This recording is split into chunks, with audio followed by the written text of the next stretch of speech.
सोना जाने तुहरा के का मालूम। आँख खोलो आँख खोलो, तुहरा के का मालूम।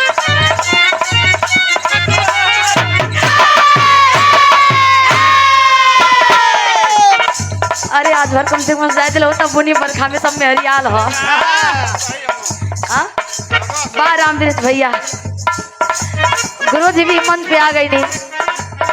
एक बार हम पुनः चार की तरी गुरु जी खातिर ताली बजा दी। आप लोग ताली बजा के सम्मान कर जाला जब मंच पे कलाकार आई तो।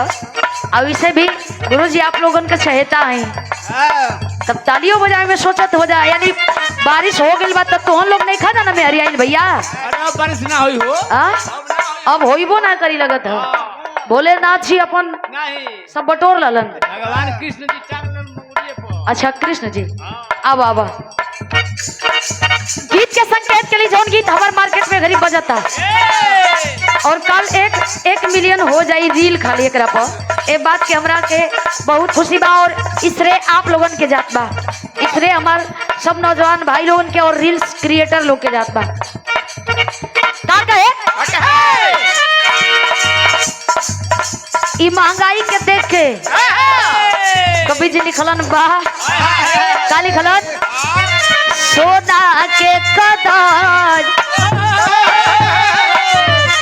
सोना राजा ने आ तोहरा के का मालूम। आरे परख न पवल हमरा के आज बने मासूम।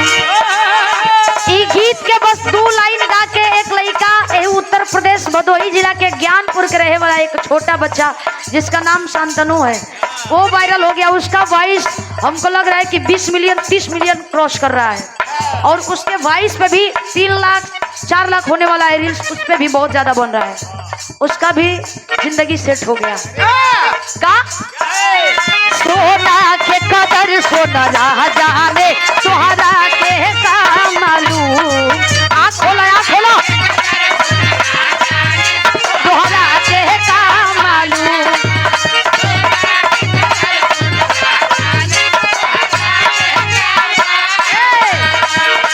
रख न पवल हमरा के आज बनेला मासूम।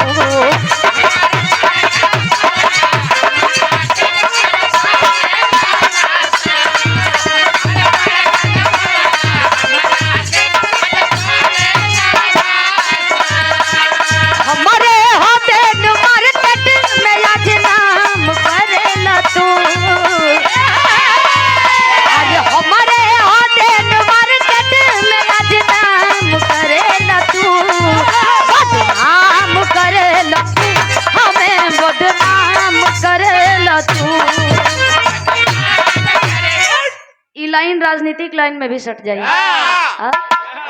माननीय अध्यक्ष जी के सरकार रहल उस समय कितना हमारी युवा भाई बहन लोगन भर्ती होत रहलन और आज वही सरकार के इस सरकार गलत ठहरावत बिया हो गई नु बात बदनाम करत या नहीं सरकार। ए बात से सहमत माना जाता है। एक बार ताली बजा दो लोग, ताली बजा दो भाई लोग। वाह कैसन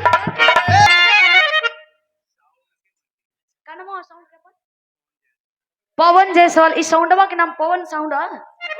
शुभम डीजे साउंड के मालिक बड़न बड़का भैया पवन जायसवाल भैया 100 रुपए देके सम्मान के लिए आशीर्वाद दिलन। बहुत बहुत धन्यवाद। बहुत बढ़िया आपको साउंड भैया। वाह गीत बदल दानी मास्टर जी। कोनो दुल्हन के कोनो दुल्हा फुसलावत बा फुसलावत ओ मनावता।